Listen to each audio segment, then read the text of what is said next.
Hi everybody, it's Steve, and today I want to tell you a story that I heard from Mr. Bernard Castro back in 1990 or so. Mr. Castro was a furniture magnate, a very wealthy man.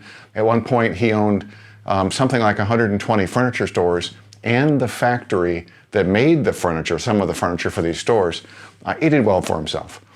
He was famous in the New York City area. If you looked him up, you would find him. A bunch of us were at Mr. Castro's house. He was about 80 at the time, and one of us asked him if he had a secret to his success, and he told this story, and I'd like to share it with you. Mr. Castro said that he immigrated here in the Great Depression. He arrived on a boat in New York City, and every day, he said, the New York Times would post an article, a motivational type of article, to make people feel better, to make them work harder, to give them hope. And he said one day he remembered specifically the article had in it some fingers held up like this, a photograph of someone's fingers. And then below that, the article said this.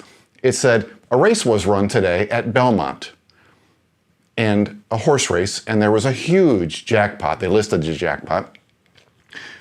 And the second place horse lost by this much.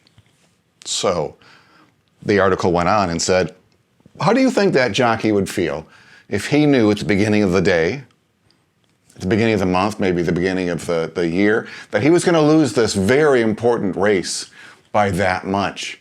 Don't you think that that jockey could have tried that much harder, that they could have trained that horse that much better? The author then said, I'm telling you now, life is a race. Life is just like that horse race. And you're set up to lose by this much. Couldn't you just try this much harder?